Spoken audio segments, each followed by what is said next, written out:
Hello, everyone, and welcome. My name is Adele Halliday, and I serve as the Je Anti-Racism and m'appelle Equity Adele Lead at the Halliday National et Office of je the suis United Church of Canada. responsable de la lutte As contre part le of my role, racisme I coordinate the anti-palestinien 40 au days of bureau engagement on anti-racism, and it's good du you are Conseil here. général. Je Today's coordonne dans webinar mon is a rôle ces bilingual 40 one jours contre le with English racisme. and French Aujourd'hui, nous avons un interpretation. événement bilingue So avec just wanted to offer an l'interprétation invitation en and a anglais et en reminder of français.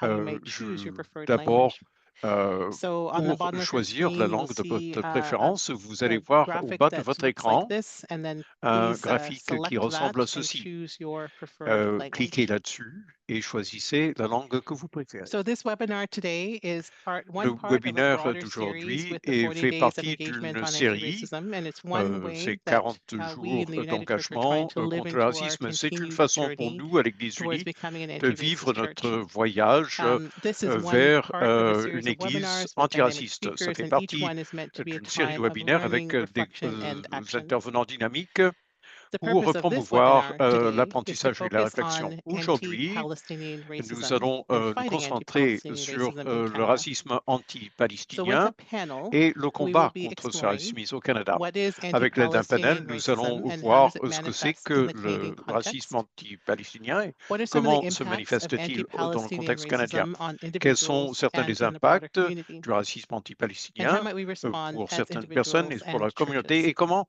répondons-nous en So tant before we move to the panel, qu'individus I just wanted to et highlight some additional English language membres d'Église. resources that are available. Avant de passer au panel, quelques One is that ressources this qui week existent there en are anglais. a few written Cette semaine, reflections that il talk y a about des different réflexions aspects of écrites qui anti-Palestinian portent racism. sur différents aspects du racisme There's also a book anti-palestinien. that we are Il y a suggesting that is aussi un livre que recommended, nous A Wall suggérons, Between What Jews and que Palestinians nous Do Not Want recommandons, to Know About One Another. euh, And this book is le available on the mur, United Church ce bookstore, que les Palestiniens ucrestore.ca, et les non-Palestiniens and there's a discount code if people savent are pas interested in ordering 2 or more à books. propos des autres. Vous avez un escompte si vous commandez So that book is 2 available exemplaires if ou that plus. is of interest to you. Alors, ce In livre addition to est the books, there are some disponible. Ah, c'est additional les resources Juifs et les available. Palestiniens qui ne veulent pas One, there's an English savoir language les uns à propos newsletter des that autres. comes out Il y once a a week. aussi un If you're bulletin interested in signing up, en that can anglais give qui you sort une updates fois par about lots of semaine. things Si related vous voulez to vous the 40 inscrire, days, vous as allez well avoir des as more informations broadly about sur les anti-racism. 40 jours et plus largement sur And next, la lutte we also antiraciste. have just a little bit to share in terms Ensuite, of this nous evening's avons conversation. des choses à partager à So propos de la the chat for conversation de this ce webinar soir. is closed for today, but Le it may chat be that you pour have some ce questions that you webinaire would like est to share fermé to our pour ce panelists. soir, mais vous avez If peut-être you des do have some questions questions, à we'd invite you poser to à nos please panélistes. email Si tel est le cas, envoyez-les par courriel anti-racism@unitedchurch.ca, à and we will gather those questions and offer them back to the panel near the end of our anti-church.ca time together. et nous allons pouvoir les recueillir So et les with transmettre that, aux we panélistes will vers la move fin now de right into our la panel soirée. discussion. It's going to be Sans plus tarder, facilitated nous allons by Patty passer Talbot, la who is discussion en now panel, retired, but who's animée the par former Terry team Talbot, lead for maintenant à Global la retraite, Partnerships in the qui est Church and Mission Unit. So ancien welcome, Patty, who will move us through our responsable panel des discussion. partenariats Thank you very au much, Adele. And bureau du let me add Conseil my welcome général. to that of Adele to Merci everyone who beaucoup, is joining Adèle, us tonight or et who may be je watching souhaite comme elle this la bienvenue à event toutes les personnes qui later on. assistent à cet We are aware événement that there is en another event différé, happening today parce south que of the nous sommes border, conscients de and we warmly l'existence d'un welcome autre those who événement are able au sud to de la join us frontière et live, nous and know souhaitons la that bienvenue aux many gens qui others sont will là be looking en at this direct, event mais nous savons que recorded d'autres after the fact. I join you seront tonight from nombreux à le Toronto, regarder which après is the coup traditional par voie territory of many First Nations, including the Mississaugas of the d'enregistrement. Credit, the Anishinaabe, Alors, the je Chippewa, vous accueille depuis the Toronto Haudenosaunee, and the Wendat peoples. Even et as I say this, I am même mindful that alors these que je nations dis continue ceci, to experience colonization and displacement, je and sais that que ces land Premières Nations, acknowledgements les are offered Mississaugas du in Crédit, face of les land Anishinaabe, and les self. Chippewa, les Analusés et les Wendat, It is an honor to moderate this panel, and with the ongoing war il in faut garder Gaza à and the l'esprit qu'ils horrific continuent à anguish continuing vivre la there, consolidation.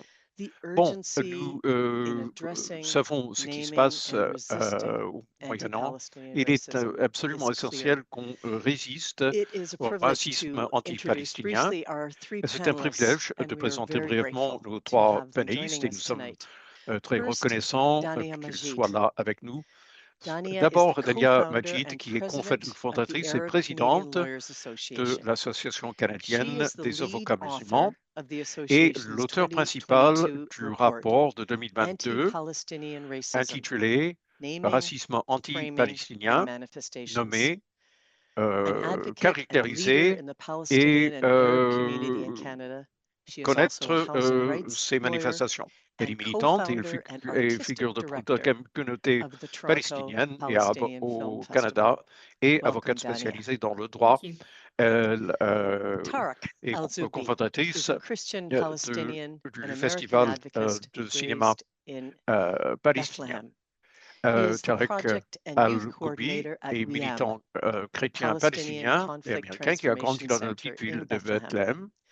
Et il est cofondateur du WIAM, le Centre de transformation du conflit palestinien. Il est actuellement chercheur invité au Collège Emmanuel de l'Université de Toronto et ses recherches portent sur les questions de justice et de transformation des conflits, en particulier la justice économique, la justice réparatrice, les mesures de réparation et la réconciliation.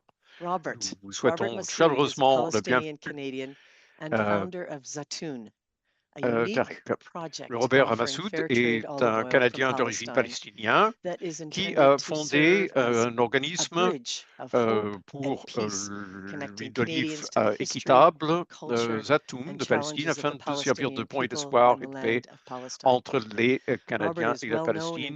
Il est bien connu à Toronto pour le lieu de rencontre ouvert en 2010, connu sous le nom de Beth Zatoun, devenu un lieu de rencontre et un centre culturel pour les communautés qui luttent pour la justice, tant localement que mondialement.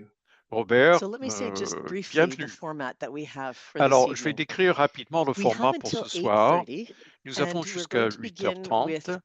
Nous allons commencer avec des remarques préliminaires de la part de chacun des panélistes. Cela pendant 25 ou 30 minutes. Ensuite, il y aura des questions posées par le modérateur et on espère qu'il y aura des échanges entre les panélistes. Et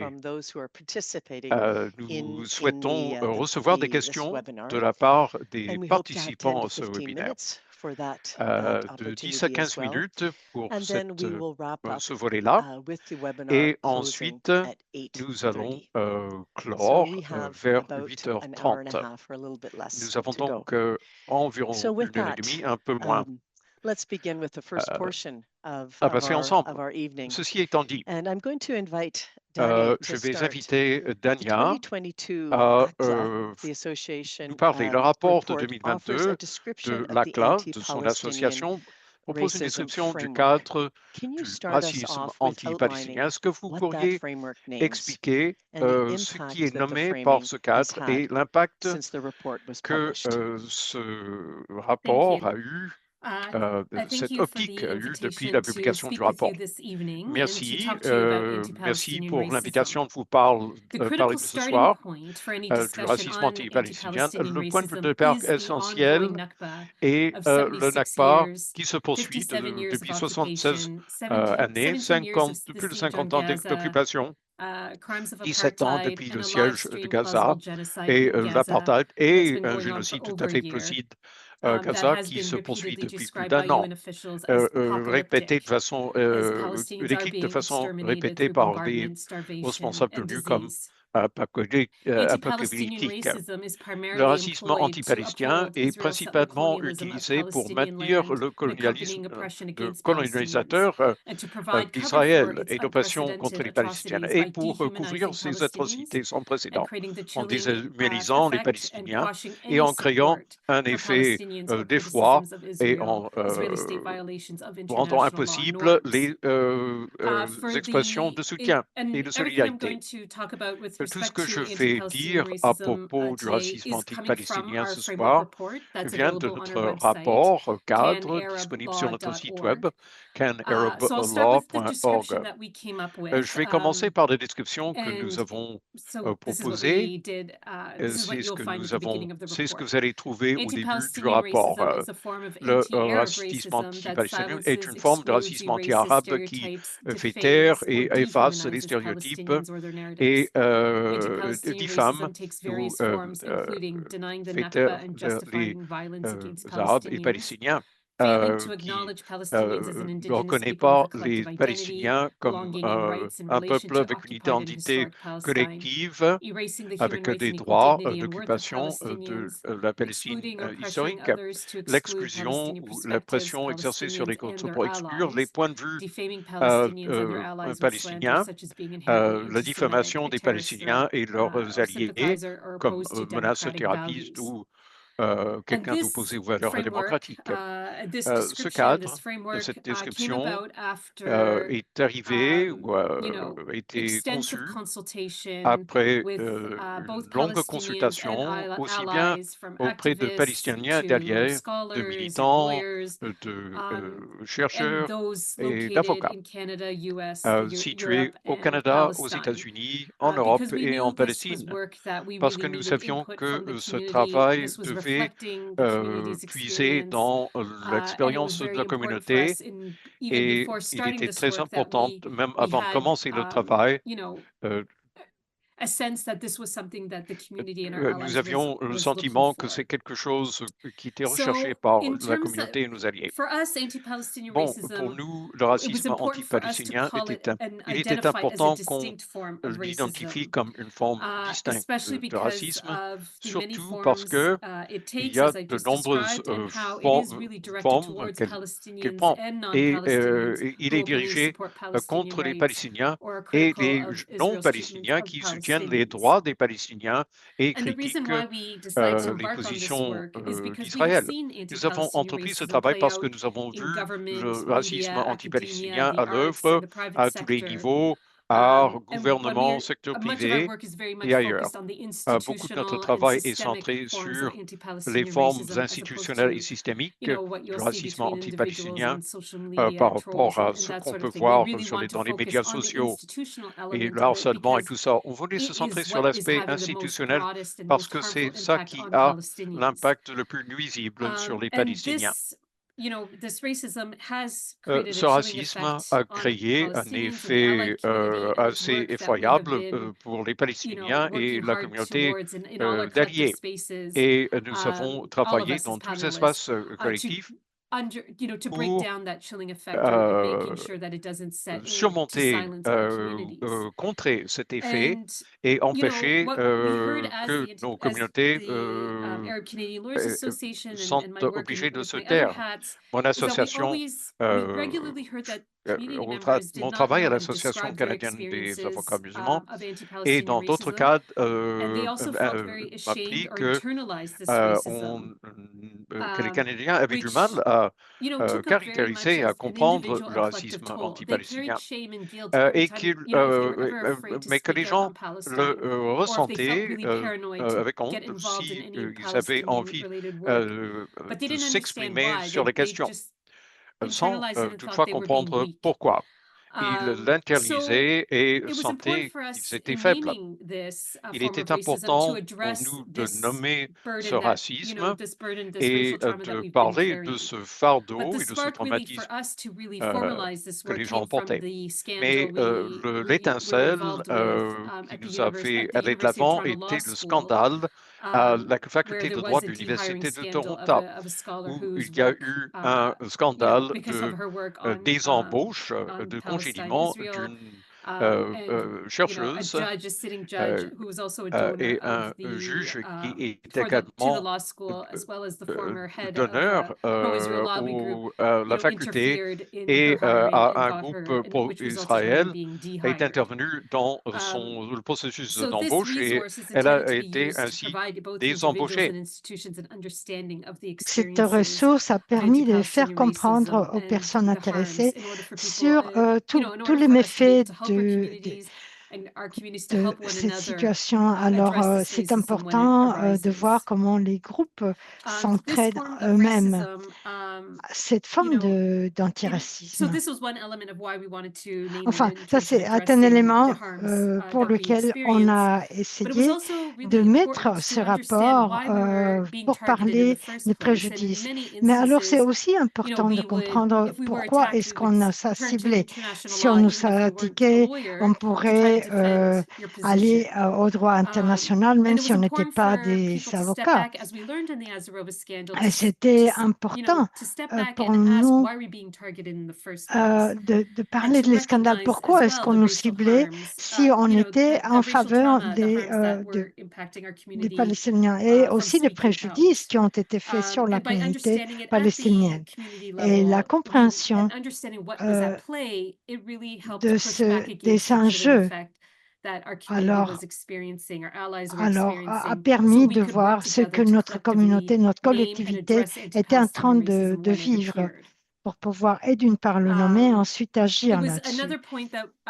Un autre point qu'on souhaitait soulever, c'est qu'il y a énormément d'intersections concernant l'antiracisme palestinien, des formes de haine, même chose qui arrive avec l'islamophobie, la phobie contre les Noirs, la discrimination, tout le racisme. Alors, tout ce qui arrive à partir du moment où les gens manifestent leur intérêt sur la Palestine. Et il fallait absolument qu'on arrive à parler de quelque chose qui est tout à fait différent de la islamophobie, parce que cette forme d'antiracisme est différente. Alors, là, quand on parle de l'antiracisme palestinien, on parle du génocide, on parle de l'apartheid, on parle de tout ce qui a subi le peuple palestinien. Alors, si on enlève le côté anti-musulman, on peut parler de toutes sortes des Palestiniens, que ce soit des Juifs, des Palestiniens chrétiens, des musulmans. Donc, il fallait quand même faire part de la diversité palestinienne. Et au moment du fait que l'on pouvait nommer, on pouvait parler quelles étaient les racines de ce mouvement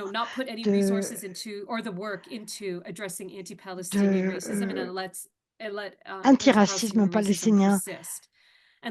Et la façon dont ça persiste, un dernier point, ça suggère que la violence en Palestine et en Israël est de source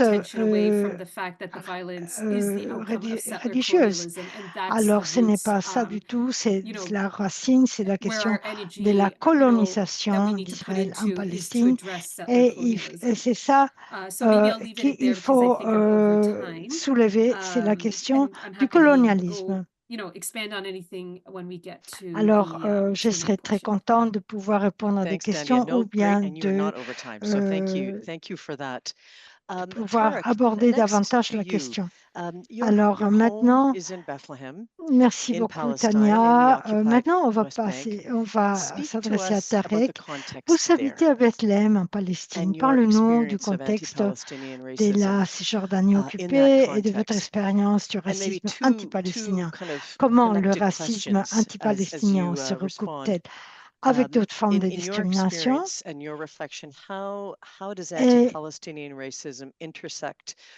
vous pouvez peut-être nous dire qu'est-ce que signifie, quels sont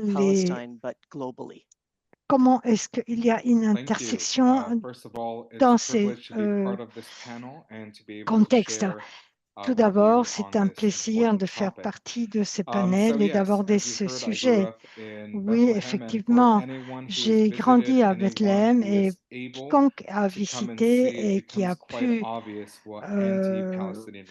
constater ce qui est l'antiracisme palestinien.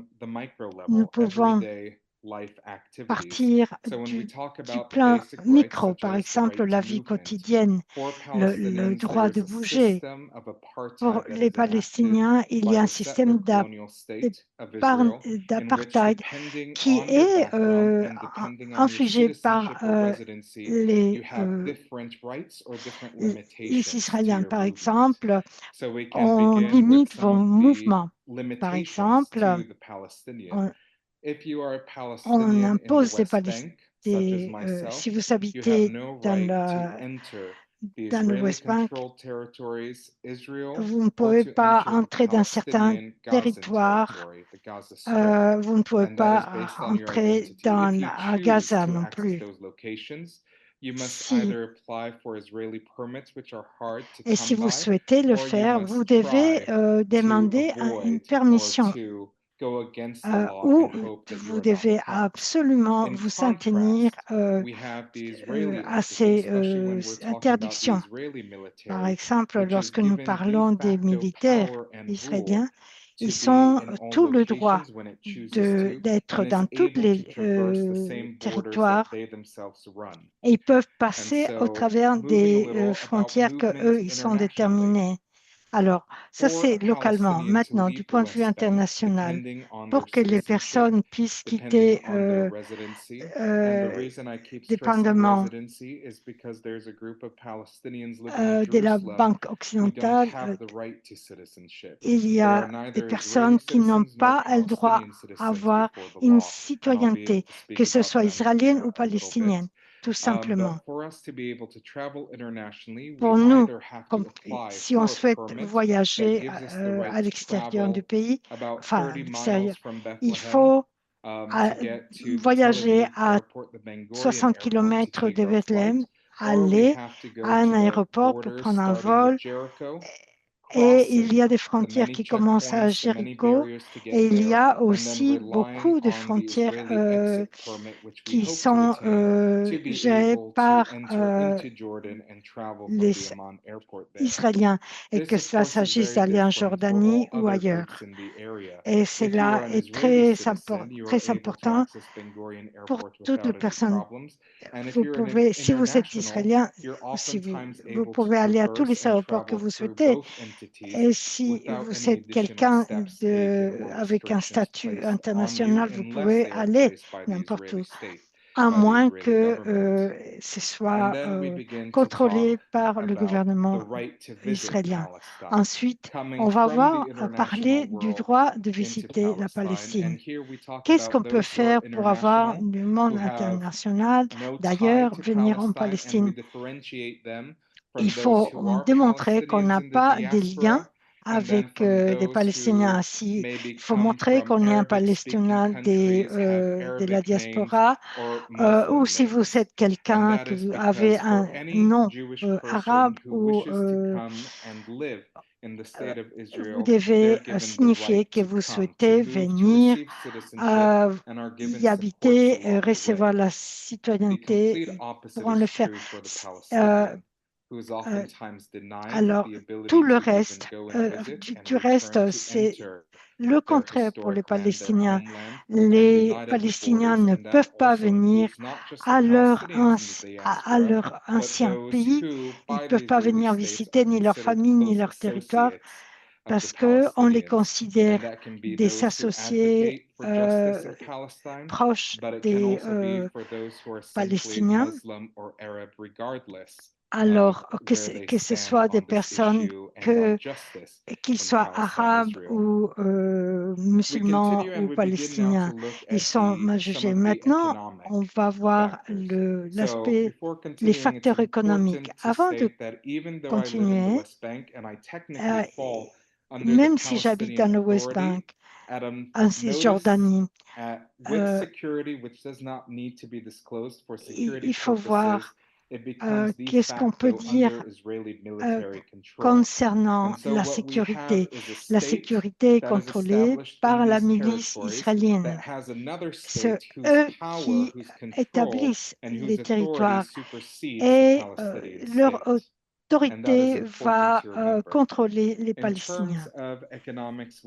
En termes économiques, on voit qu'on a les mêmes coûts de vie, les coûts d'acquisition des biens, mais on a deux systèmes économiques, un qui est pour favoriser les Israéliens et défavoriser les Palestiniens. Et là-dessus, il y a un système de donner la permission aux Palestiniens pour aller dans d'autres territoires pour gagner un meilleur salaire, mais même s'ils réussissent, ils vont gagner moins que les Israéliens qui vont travailler à la même place dans ces territoires. Aussi, il y a le droit de l'unification familiale. Pour n'importe quel Israélien, ça peut marcher si les gens souhaitent se marier ou faire venir une personne, rejoindre la famille. Ça va marcher, ça va prendre une année pour les Israéliens, mais pas pour les Palestiniens. On va soit nier ces possibilités.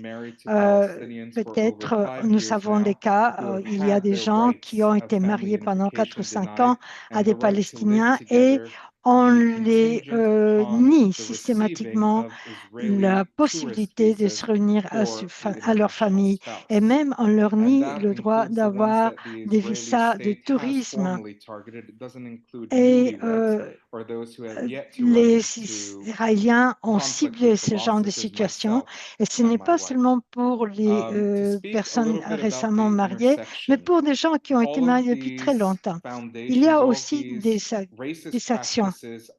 Toutes ces pratiques racistes ont été établies déjà au temps de la colonisation et sont exprimées dans la négation des droits, la négation des droits de la personne.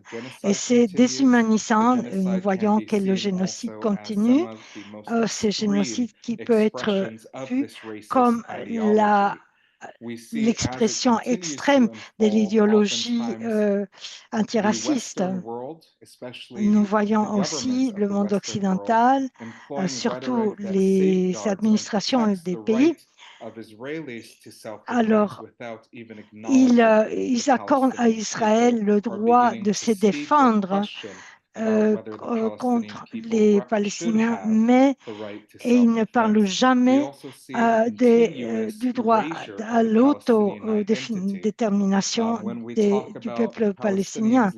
Lorsque nous parlons des Palestiniens de façon locale, on va parler de l'administration israélienne ou l'État israélien et c'est l'administration de Judée et Samaria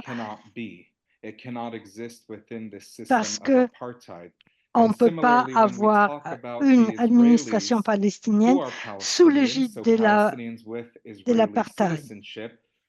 Il y a des Palestiniens qui ont réussi à avoir par exemple, lorsqu'il y a des personnes qui peuvent avoir une citoyenneté ailleurs, ils sont nommés des Arabes israéliens. Et donc, on nie l'identité palestinienne. Il y a aussi, lorsqu'il y a des groupes qui vont manifester, on voit que leur voix est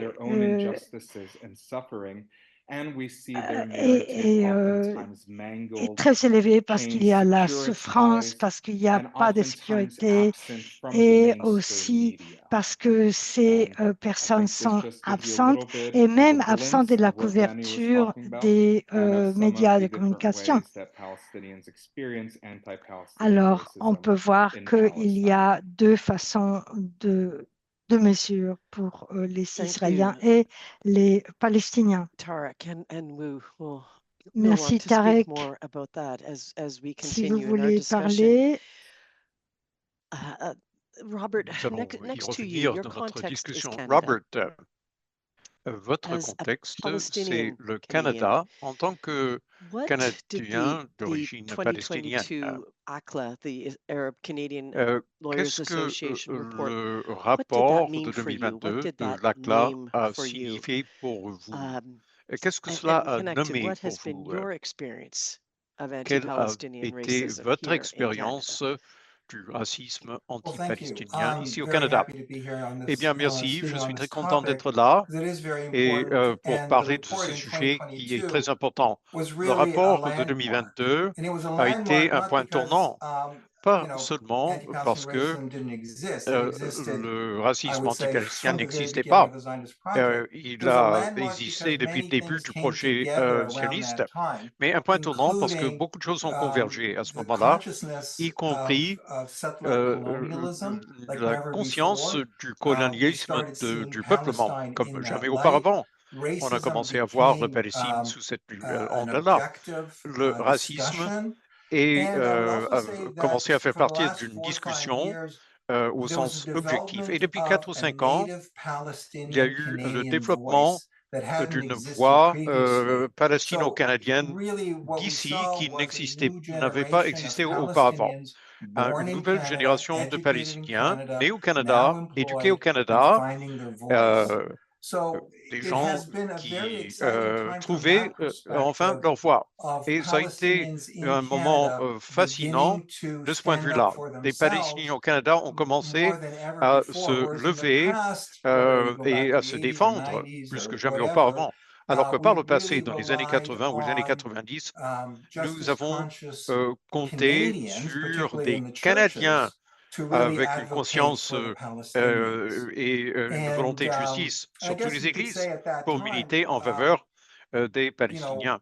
Je pense qu'on peut dire que le racisme anti-palestinien a existé et n'a jamais cessé, mais nous, en tant que Palestiniens, nous étions sous son joug et il nous a fait taire. Nous sommes de retour et c'est en ce sens-là que le rapport de l'ACLA ou l'étude et le rapport de l'ACLA a constitué un point tournant. En même temps, je dois dire très clairement que le racisme anti-palestinien n'est pas du racisme au sens classique. Il ne s'agit pas de préjugés, mais d'une tentative de faire taire et de faire disparaître un peuple par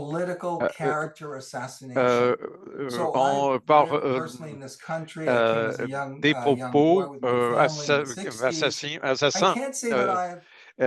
Bon, je suis arrivé dans les années 60 avec ma famille. Je n'ai pas dire que j'ai vécu un racisme anti-palestinien en tant que tel, mais je peux dire clairement que j'ai senti le poids du silence, de la disparition, de la non-existence ou de la négation de qui j'étais, sauf dans quelques espaces très sûrs. Alors, pour reprendre ce que Tarek a dit, le racisme anti-palestinien existe réellement comme racisme en Israël. Mais au Canada, il existe comme cet assassinat caractériel au Canada. Et c'est parce que je crois qu'il y a un rapport entre la lutte contre l'antisémitisme et le racisme anti-palestinien. Alors au Canada, le lobby pro-israélien, sioniste, bon, on a le sentiment qu'il y a eu cette envolée de l'antisémitisme, mais nous ne sommes pas en désaccord. L'antisémitisme est quelque chose d'abject à rejeter. Mais le lobby pro-israélien plutôt a réussi à faire le rapport entre l'antisémitisme et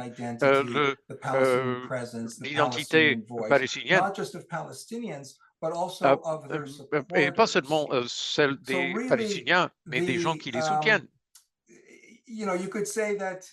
on pourrait dire que le racisme anti-palestinien disparaîtrait s'il n'y avait pas d'antisémitisme. Alors, l'un dépend de l'autre. La lutte contre l'antisémitisme dépend de l'existence et du maintien du racisme anti-palestinien. Alors, ça ne veut pas dire que ça n'existe pas en tant que racisme, mais ce que j'essaie de dire, c'est que il y a définitivement un racisme anti-arabe ou anti-musulman, mais il n'y a pas un racisme anti-palestinien au sens où il peut y avoir un racisme anti-jordanien, par exemple. Donc, je veux dire qu'il est important de faire une distinction. Il ne s'agit pas d'un racisme classique. Parce que si on veut combattre quelque chose, nous devons le comprendre et le nommer exactement tel qu'il est. Alors, je comprends l'idée du racisme et l'importance de parler du racisme parce que les gens comprennent le concept.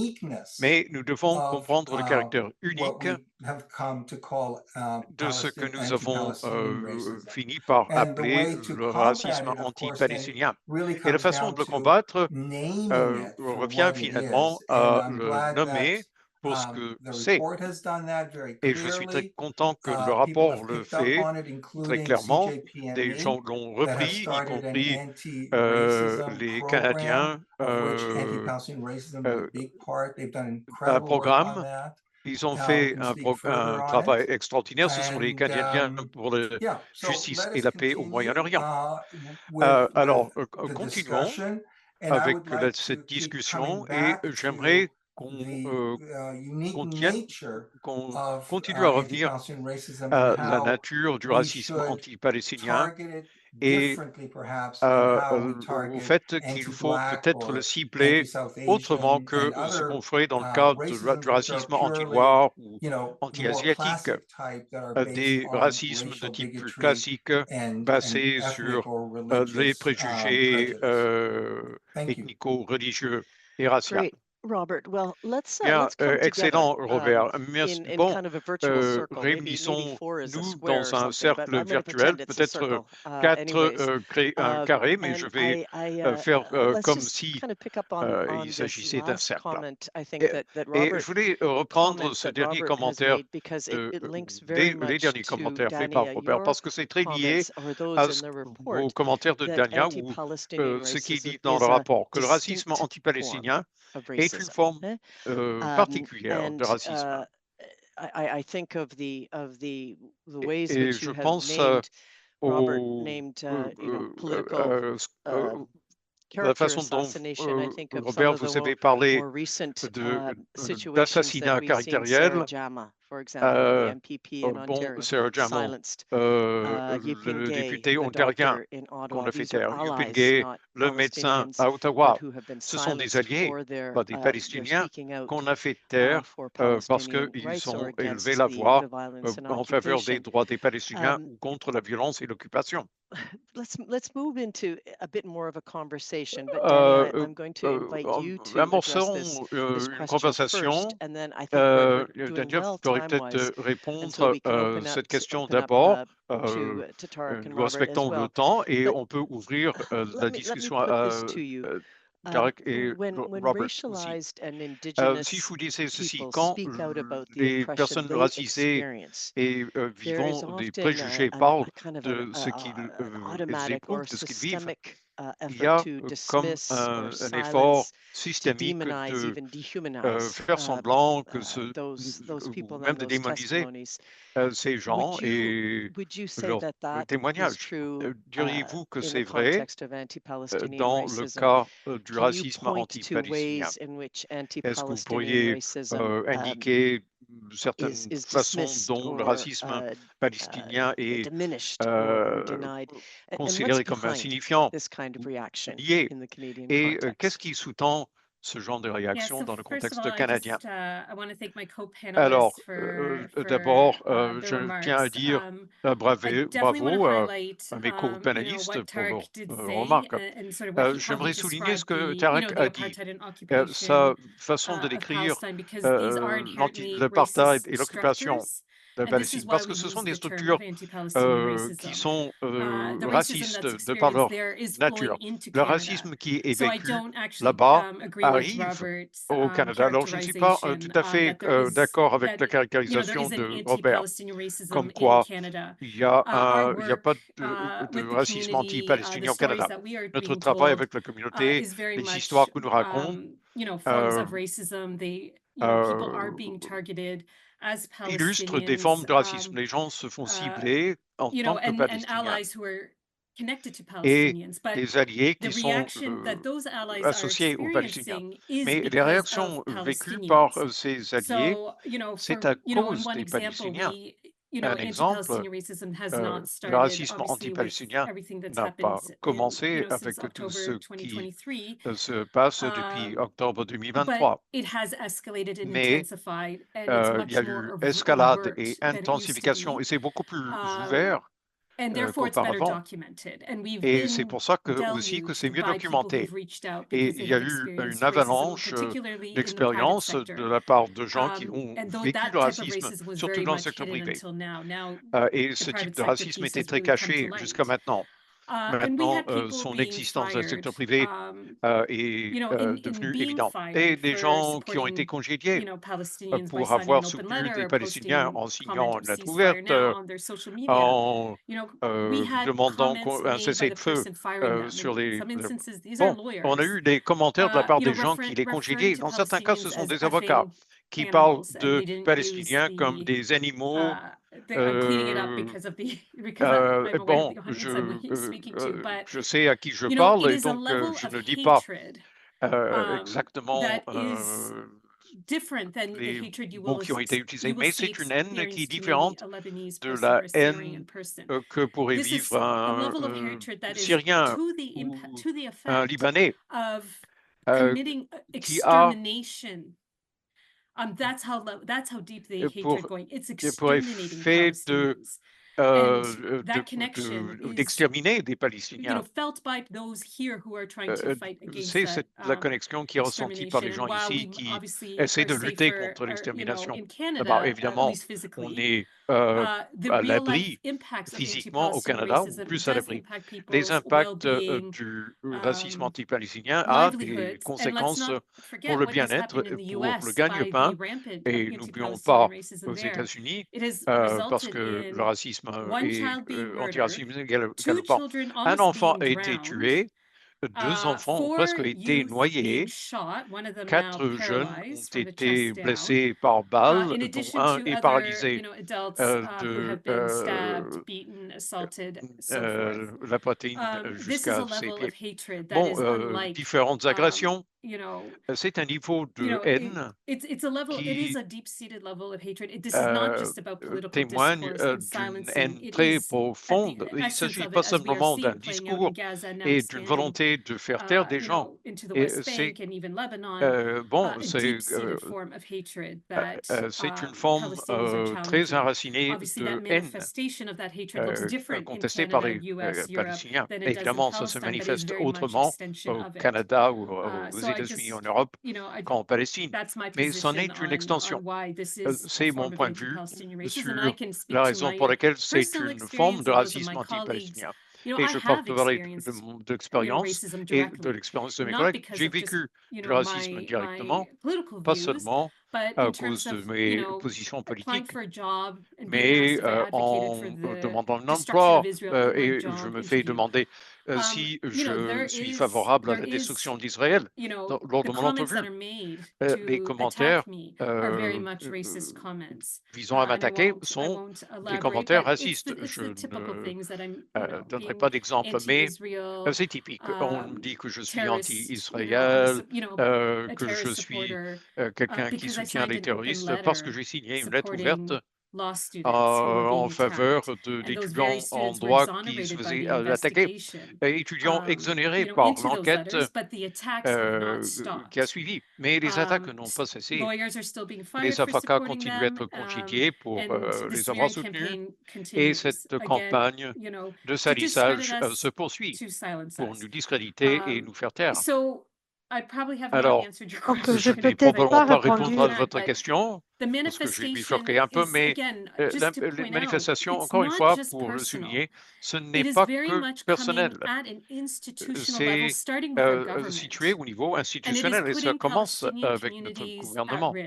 Et ça met à risque les communautés palestiniennes. J'ai parlé de violence. Il faut se rendre compte qu'il y a des cas de violence policière quand les manifestants, ils se font accuser des faits dans le public ou de scander des choses genre du fleuve jusqu'à la mer. L'unité anti-crime défonce les portes des gens à 4 heures du matin, des pistolets à la main pour arrêter des gens, des manifestants qui ont par la suite perdu leurs emplois, suspendus ou congédiés. Il y a des gens qui ont perdu leur appartement parce que la police a défoncé la porte et le propriétaire n'était pas content et que leurs colocs se sentent en sécurité.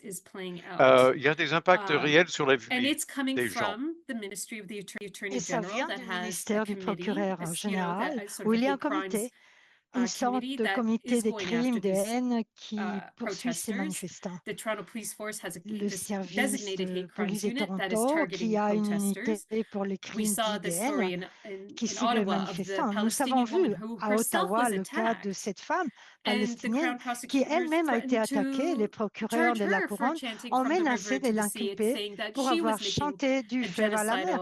Ils prétendaient qu'elle faisait une déclaration génocidaire, qu'elle incitait au génocide, même si elle était là pour protester contre le génocide pour sa propre famille et des amis à Gaza en tant que Palestinienne. C'est collectivement que nous avons la responsabilité de parler contre le génocide et de pousser nos gouvernements à prévenir et arrêter un génocide. Et si eux, ils ne le font pas, il est à nous de parler et c'est en le faisant que nous sommes criminalisés. Et c'est dangereux. Enfin, il y a des politiques, puis des déclarations du gouvernement, des déclarations qui qualifient les Palestiniens et ceux qui participent aux manifs, des partisans du Hamas. Ce qui s'est passé, c'est que les employeurs se sont emparés de ces déclarations et s'en sont servis comme motif pour licencier leurs employés. Et on a vu ça, des employés licenciés pour avoir porté le kéfier sur le lieu de travail ou pour avoir participé à des manifestations, pour avoir publié des messages. Tout cela a été signalé à l'employeur. Les politiques gouvernementales sont mises de l'avant. Par exemple, la suppression du financement de la UNRWA, qui est le lien humanitaire le plus vital pour les Palestiniens. Cela s'est fait. On utilise les liens des terroristes pour en preuve. Le processus d'immigration à Gaza est un autre exemple de racisme anti-palestinien, gouvernemental, institutionnalisé. Nous le voyons aussi, des Canadiens de Gaza ou des membres de leur famille qui sont abandonnés, incapables de voyager et qui sont soumis à d'énormes contraintes bureaucratiques parce qu'ils sont étiquetés comme potentiellement des membres du Hamas ou des terroristes. Donc, on leur ferme la porte. Par conséquent, ils meurent. Avoir pu obtenir des papiers, les exemples sont innombrables, mais encore une fois, ce qui compte est de reconnaître d'où cela vient et le fait que c'est institutionnel et systématique. Voilà pourquoi son impact sur la communauté dans son ensemble est si considérable. Merci, Dania. Tarek, Dania parle des efforts systématiques déployés au Canada pour réduire au silence, diminuer, cibler les Palestiniens et leurs alliés. C'est que vous connaissez probablement bien dans le contexte des territoires occupés. Que peuvent faire les personnes et les organisations telles que les églises qui veulent protéger les droits de l'homme et s'opposer à l'occupation. Que peut-on faire pour s'engager de manière critique dans la couverture et les récits publics sur les questions palestiniennes et nommer le racisme anti-palestinien pour ce qu'il est lorsqu'il s'est produit? Merci. C'est une excellente question. Pour commencer, il est très important que nous continuions à parfaire nos connaissances. Si tout ce que nous savons et toutes les informations dont nous disposons proviennent des grands médias, alors notre connaissance est nulle. Et je pense qu'il est important d'avoir un œil critique lorsque nous sommes en contact avec les récits, avec les médias sociaux, les médias de grand public. Il faut être attentif au fond implicite et explicite du récit, voir comment toute tentative de monolithiser un groupe très diversifié a probablement pourvu le soutien des pratiques d'oppression, d'occupation colonisatrice israélienne qui se poursuivent. Et dans ce contexte, nous voyons cela revenir sans cesse. Lorsque nous parlons de cette guerre, entre guillemets, il y a souvent des manchettes qui parlent d'Israël et la guerre du Hamas. Nous entendons rarement parler d'Israël, nous entendons parler de la guerre d'Israël et celle du Hamas soutenue par l'Iran. Nous entendons rarement parler d'Israël et du peuple palestinien et nous entendons rarement parler du peuple gazaoui. Et c'est principalement parce qu'ils ne sont pas autonomes. On ne permet pas aux gens d'être subjugués par les récits, par les messages, surtout quand on voit le niveau de destruction, le niveau de dévastation auquel le peuple de Gaza a été confronté. Et c'est justement ça, la terminologie que nous utilisons pour décrire ces groupes et ces personnes. Il y a du monde qui réfléchit des critiques à cet égard. Je ne peux pas vous dire ce que le terrorisme ni ce qu'est la terreur et qu'il y a sans doute une quantité incalculable de définitions que nous utilisons. Mais je peux vous dire ce que je suis censé de faire et comment je suis censé réagir lorsque j'entends ces termes. Et nous voyons souvent ces termes utilisés exclusivement pour les Palestiniens, les Arabes, les musulmans. Il faut donc être critique lorsque nous entendons cette terminologie parce qu'elle tente d'affirmer un récit dans lequel un peuple a commis une atrocité sans aucune compréhension des griefs, sans aucune compréhension des injustices qu'il a subies, et il est utilisé à dessein, intentionnellement, pour arrêter la conversation, pour solliciter une réaction et pour solliciter ce que nous considérons comme une complicité, pour nous permettre de continuer à être complices du génocide et de l'occupation du peuple palestinien. Je pense qu'il est également important d'être critique et conscient du racisme anti-palestinien. Nous considérons souvent cette guerre comme la première action ou activité qui a perturbé la période de paix, entre guillemets, qui vivaient les Palestiniens et les Israéliens, ou plus probablement les Arabes et les Israéliens, en refusant de reconnaître les violentes attaques à la roquette, les violentes incursions quotidiennes en Cisjordanie, les attaques à roquettes à Gaza, l'embargo et le blocus qui ont été imposés à Gaza, les attaques dans les pays arabes voisins, la poursuite occupation de l'annexion des terres, la poursuite de l'occupation du plateau du Golan. Puisqu'on est en période électorale aux États-Unis, et là, le système et les gouvernements américains ont été assez constants. Israël-Palestine, c'est le seul point de convergence entre les partis démocrates et républicains. C'est pour cela que je me demande, dans ce cadre, dans les ressources que j'entends et que je regarde, où est la voix palestinienne? Est-ce qu'elle est à la périphérie, au centre? Est-ce qu'elle est partagée ou simplement interprétée, si tant est qu'elle existe? Il faut donc être capable d'examiner non seulement l'information telle qu'elle est présentée, le langage et le cadre qui l'entourent quand on le présente, mais aussi la personne qui le présente. Et pour m'éloigner un peu du sujet, une des choses que je voulais dire et peut-être partager en une réponse à ce que Dania a dit, quand Israël a été créé, il est important de comprendre que les systèmes d'apartheid, de racisme, de discrimination, ils se nourrissent les uns des autres. Ils sont interliés et souvent trouvent un moyen de s'entrelacer à l'intérieur de l'expression. Donc, avant la création d'Israël, nous avons le mandat britannique de Palestine qui a promulgué les lois d'urgence selon lesquelles un Palestinien ou un Arabe, sous ce mandat britannique, était considéré comme coupable avant d'avoir pu prouver son innocence. Cela a permis de retirer des libertés, y compris le placement d'Arabes, dans ce cas-ci, de Palestiniens, en détention administrative. C'est une des lois et un des systèmes auxquels Israël a donné une nouvelle vie depuis sa création jusqu'à aujourd'hui. Dans le même ordre d'idées, le premier ministre israélien a écrit dans une lettre qu'il y a une population vivant en Palestine, un groupe de près de 100 à 200 000 personnes, et il a utilisé un terme péjoratif qui est souvent utilisé de manière péjorative contre les Noirs, le mot qui commence par haine.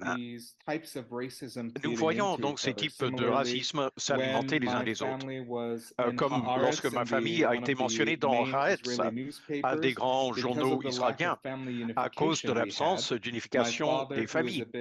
Mon père, qui est un peu plus foncé, plus brun foncé que moi, je passe pour être plus blanc, dans les commentaires, on disait qu'il faut renvoyer cet Africain en Afrique.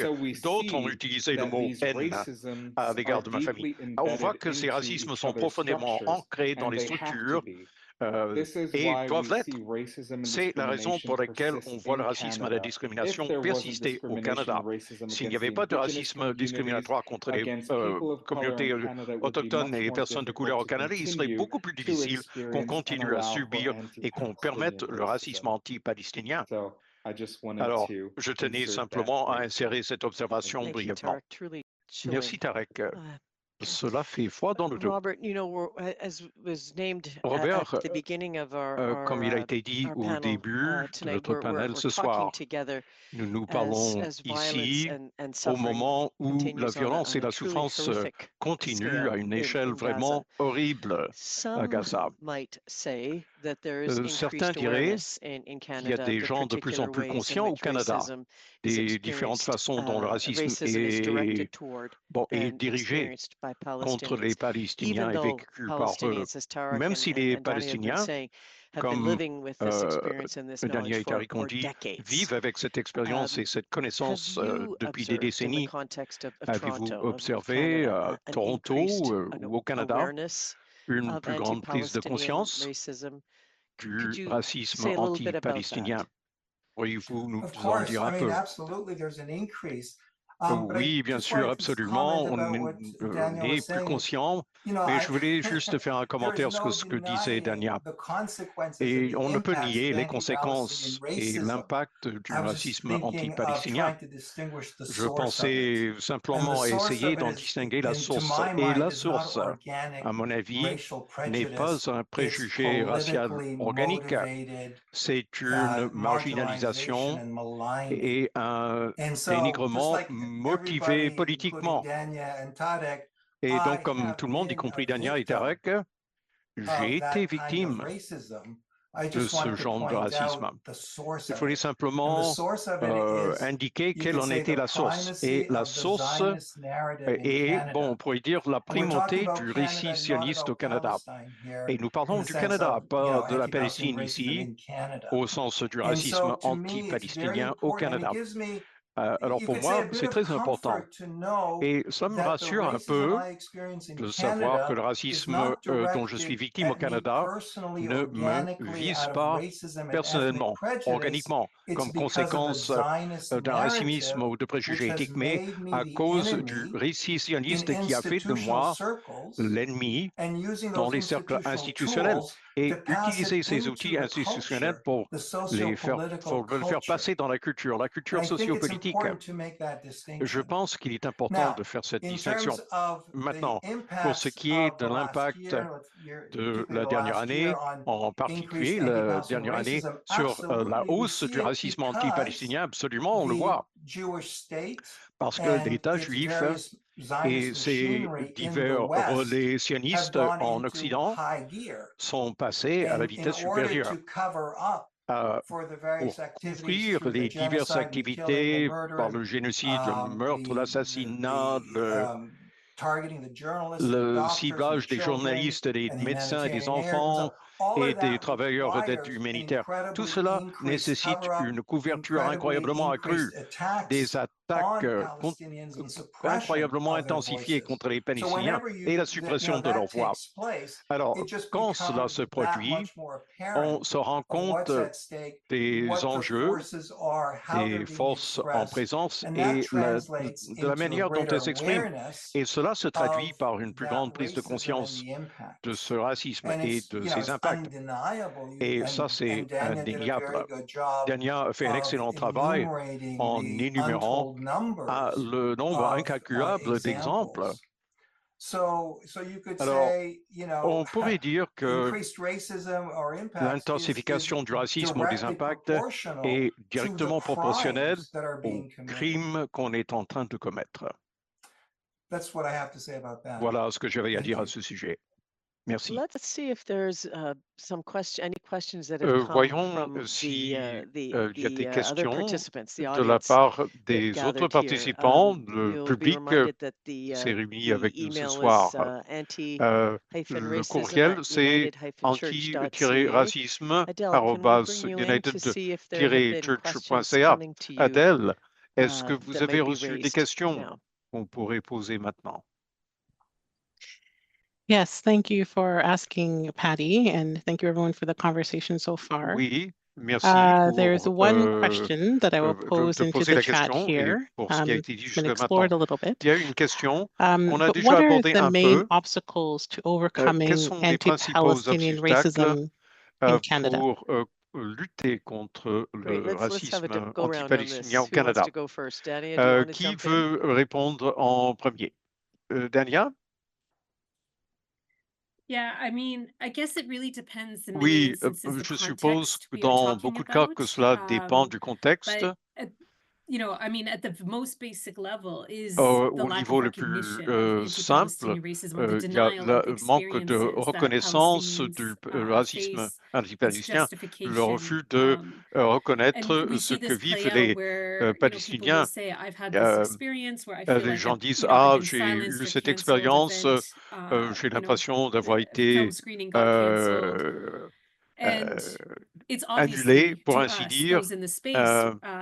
C'est évident pour nous. Nous savons ce que c'était, ce que c'est plutôt le racisme anti-palestinien, mais les gens qui sont chargés de prendre ces décisions disent que non. Nous avons besoin donc au niveau institutionnel, et nous l'avons appris d'autres communautés, et dans la lutte contre d'autres formes de racisme dans nos institutions, nous devons les amener à reconnaître le racisme anti-palestinien. Bon, si vous regardez les résultats de sondage au Canada, la majorité des Canadiens soutiennent dans un certain degré les Palestiniens, selon la façon dont la question est posée. La majorité des Canadiens pensent que ce qui se passe en Palestine est injuste. Autrement dit, la majorité des Canadiens ont la possibilité de vivre le racisme anti-palestinien. Ce n'est pas quelque chose qui nous touche individuellement, mais bien collectivement. Et les impacts sur d'autres communautés aussi. Par exemple, j'ai été frappé par quelque chose.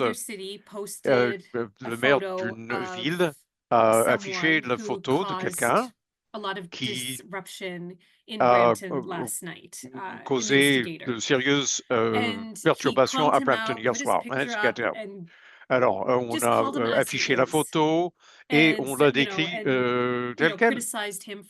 Et il a été critiqué pour avoir incité de la violence, ce qui avait entraîné des protestations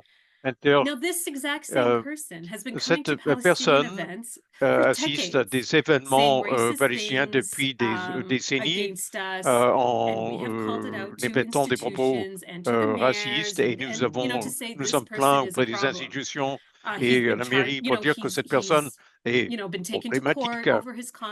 Il a été traîné devant les tribunaux, il s'est excusé de façon factice, mais il n'a jamais été critiqué quand il s'est attaqué aux Palestiniens, et maintenant il le fait ailleurs. Si on avait réagi à cette personne en reconnaissant le racisme qu'il devait manifester pendant si longtemps, peut-être qu'il n'aurait pas, se serait pas attaqué une autre communauté.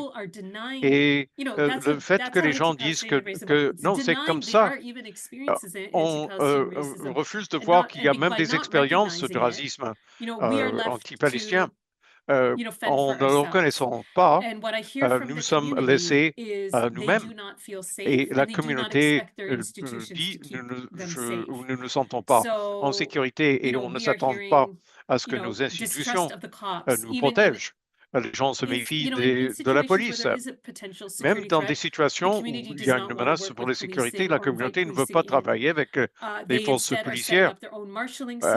Ils mettent en place leur propre service d'ordre parce qu'ils voient la police comme une menace, et ils n'ont pas tort. Comme il y a eu du racisme anti-palestinien exprimé par la communauté médicale, il y a sur Twitter des médecins qui disent des choses extrêmement racistes contre les Palestiniens. Il y a des gens qui ont peur d'aller voir un médecin parce qu'ils n'ont plus confiance qu'un médecin qu'ils vont aller voir, ils ne les traiteraient pas adéquatement parce qu'ils sont palestiniens. Et ils cherchent d'autres médecins qui seraient qui seraient moins portés à exprimer de la haine envers eux. Les institutions doivent d'abord reconnaître le racisme anti-palestinien. C'est ça une source de vulnérabilité pour nos communautés. Maintenant que les communautés ont un cadre dans le rapport, elles ont fait un excellent travail pour résister et pour exiger que les institutions et le gouvernement reconnaissent le racisme anti-palestinien, et nous avons vu un premier pas.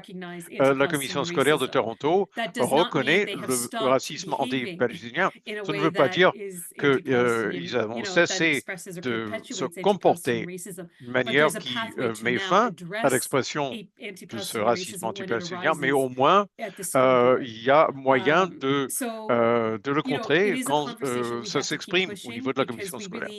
Et il faut continuer à pousser parce qu'il faut obtenir cette reconnaissance pour que les institutions agissent.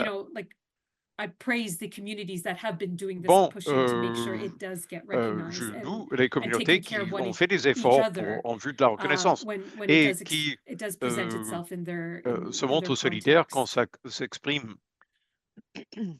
Robert, please go ahead. Oui, allez-y. Si je peux ajouter quelque chose. Au niveau des obstacles, un des obstacles est le fait que la société canadienne et les institutions canadiennes sont prêts, et cela depuis des décennies, sont prêts à mettre l'accent, privilégier le bien-être et les préoccupations de la communauté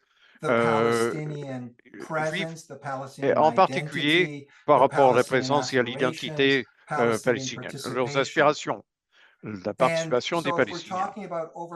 Alors, si on parle de dépasser le racisme anti-palestinien, nous devons faire face en tant que société, en tant qu'individu, en tant qu'église, en tant que paroisse, en tant qu'hiérarchie. Nous devons nous rendre compte qu'il y a une longue histoire de donner la priorité aux préoccupations juives aux dépenses de la communauté palestinienne. C'est ça la cause.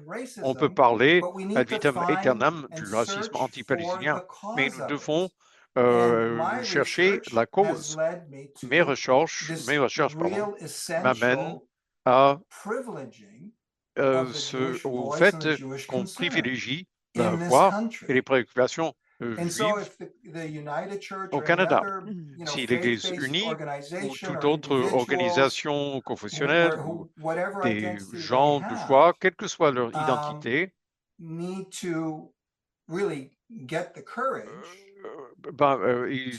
doivent trouver le courage de dire à leurs amis juifs, écoutez, notre amitié, notre statut d'allié, notre conversation ne nous empêchera pas de soutenir les droits de base des Palestiniens au Canada. Et nous n'allons pas permettre à nos amis juifs, parce que j'ai entendu beaucoup de choses à l'Église unie, par exemple, on ne peut pas faire ça parce que ça va déranger nos amis juifs, ou ils vont se sentir mal à l'aise.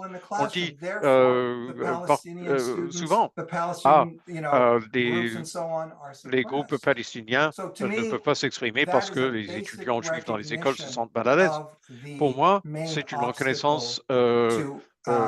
fondamentale du principal obstacle au changement et à une amélioration de la situation pour les Palestiniens au Canada.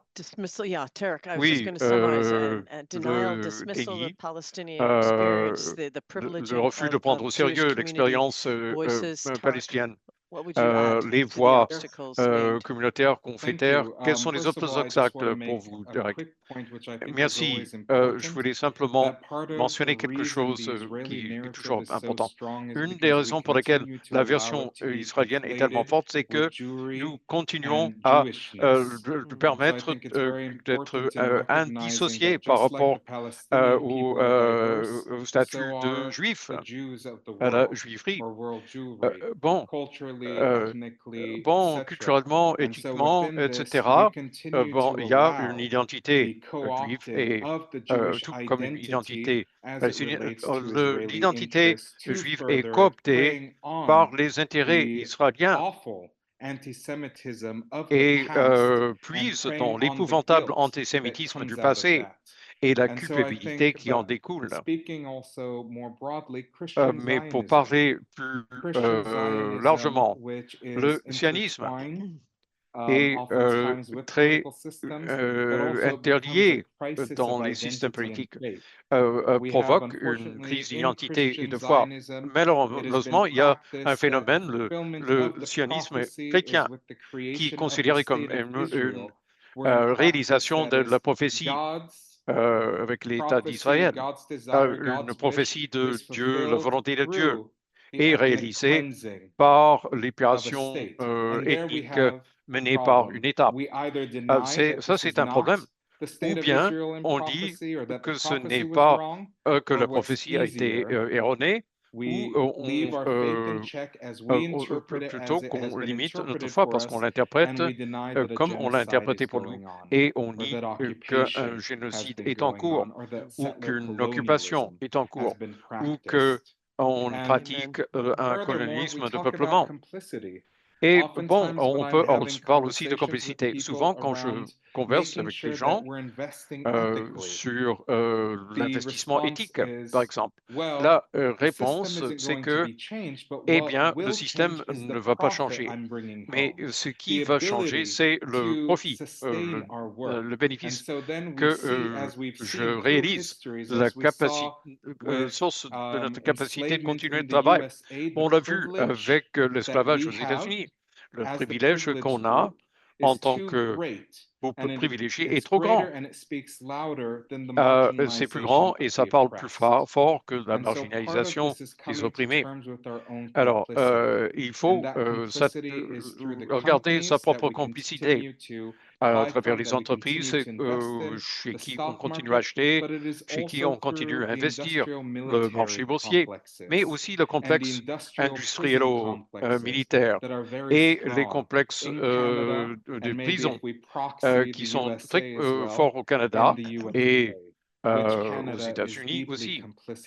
Et le Canada est très fortement complice à cet égard. Parler contre l'injustice contre l'impression est ensuite présenté non pas comme une lutte pour la justice et pour la libération de tous, mais lutter contre son propre intérêt matériel.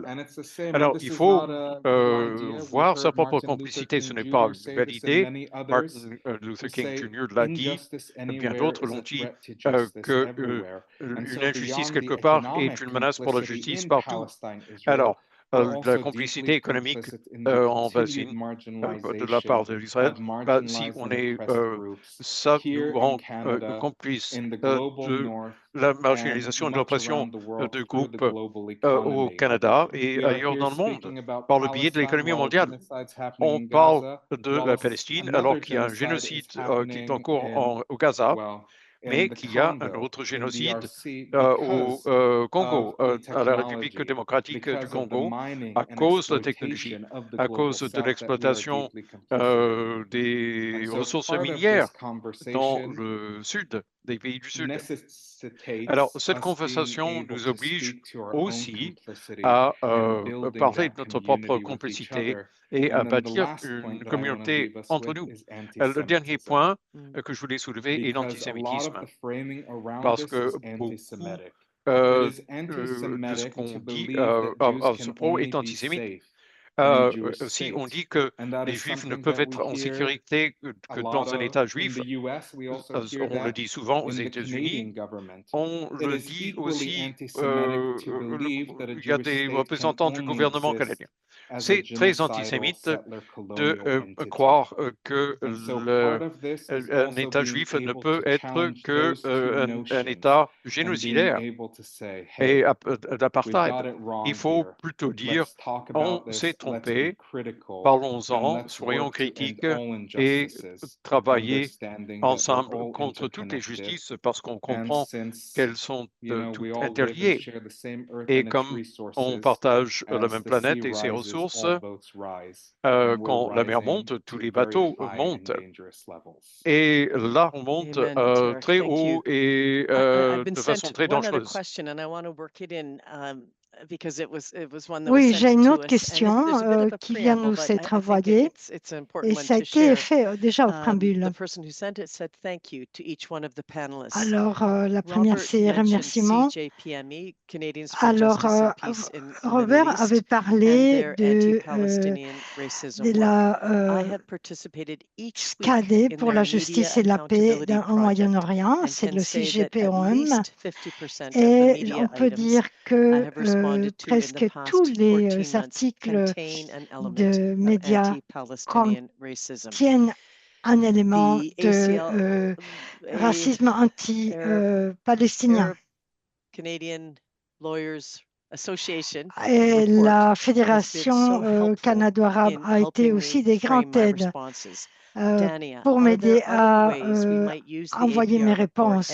Dania, est-ce qu'il y a un autre moyen de pouvoir travailler dans un travail de solidarité et de lutte contre le racisme anti-palestinien?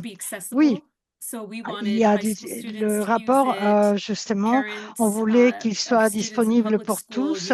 Les étudiants peuvent s'en servir, le consulter. Il a été justement conçu comme un outil.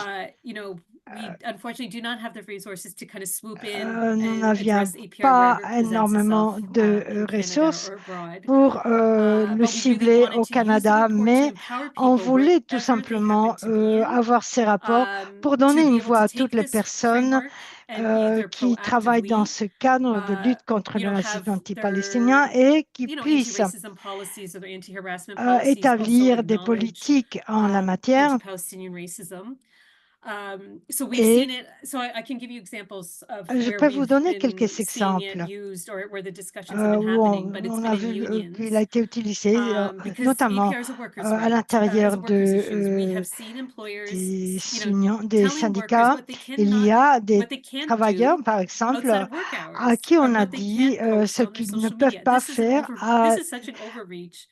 en dehors de leurs heures de travail. Par exemple, les employés ne savent pas que ça existe. On a vu qu'il y a des syndicats qui ont fait une conscientisation de la question de le racisme anti-palestinien et qui sont expliqués justement, ils ont essayé de refléter cette préoccupation qu'ils sont à l'intérieur des contrats collectifs de travail, par exemple dans les écoles aussi, lorsqu'on souhaite parler du besoin d'avoir des politiques au niveau des universités.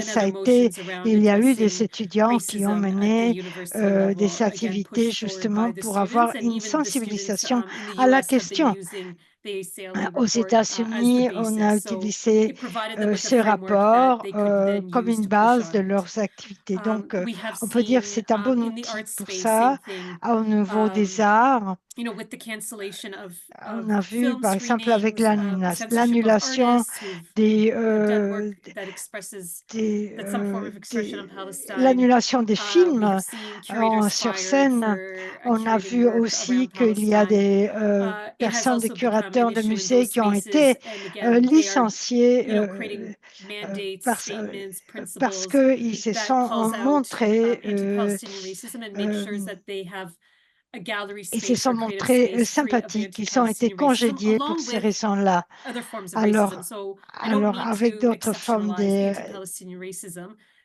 racisme, ce travail s'est fait en solidarité, en conjonction avec qui travaille avec d'autres formes de racisme. Il y a beaucoup de questions qui se relationnent avec d'autres formes d'antiracisme. Donc, c'est un bon outil pour même pour les avocats qui travaillent avec des gens qui défendent des personnes dans les sphères du travail, dans les sphères académiques ou sociales. Alors, ça a été très important aussi. On est intervenu dans un cas pour montrer qu'il y avait l'antiracisme à Kenneth. On a démontré que Guêtre était antisémitique. Ils ont dit que ils ont blâmé les étudiants pour toutes sortes de choses qui avaient rapport avec la Palestine. Et là où c'était aussi très important, c'est que le juge a reconnu que le racisme anti-palestinien était la cause et a exonéré les étudiants, même si on n'a pas aimé trop ce que le juge a fait tout du long, mais on était la même chose, le TMU, il y a eu une lettre ouverte à cause de laquelle ils ont été accusés. Il y a eu une réaction contre les étudiants et nous étions là pour leur donner de l'appui, pour leur donner de l'information, les appuyer, justement pour démontrer que ce que les étudiants expérimentaient, c'était cette amplification de racisme anti-palestinien qui est très difficile à vivre.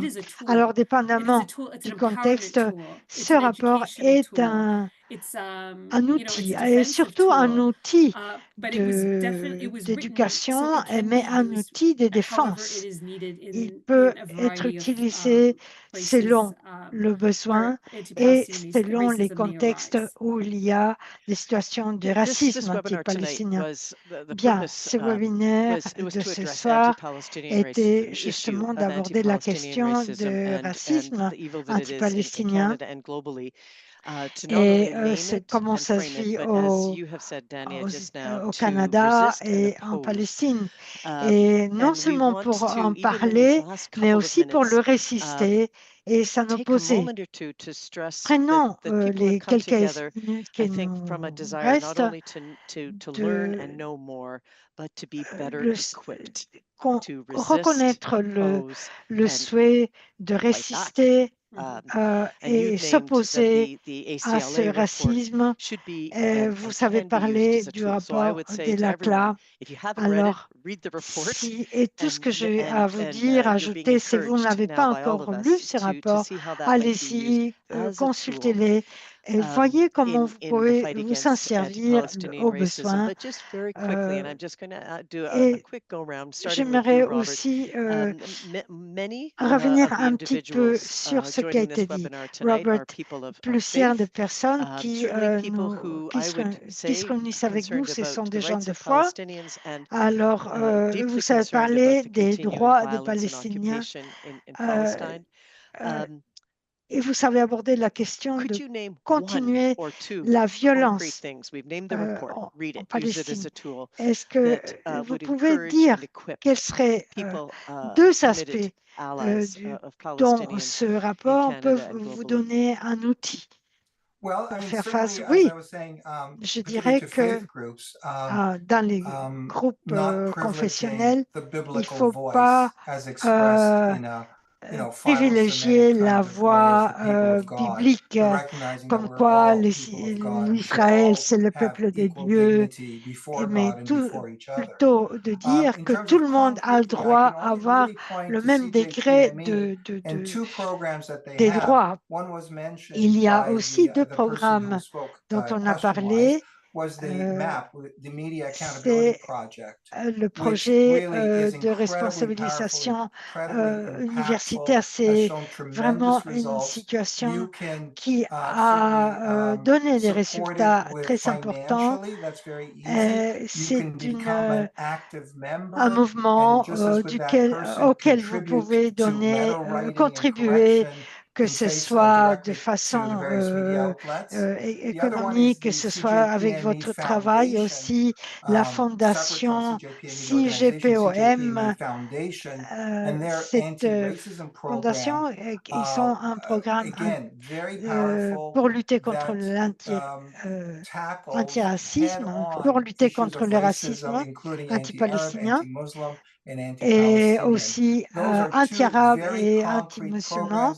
Ce sont des programmes qui sont très importants et les gens qui souhaitent, ils peuvent y participer de façon très active. Alors, ce groupe, c'est le groupe canadien pour la justice et la paix en Moyen-Orient. Avec deux choses concrètes. Vous avez parlé de deux choses.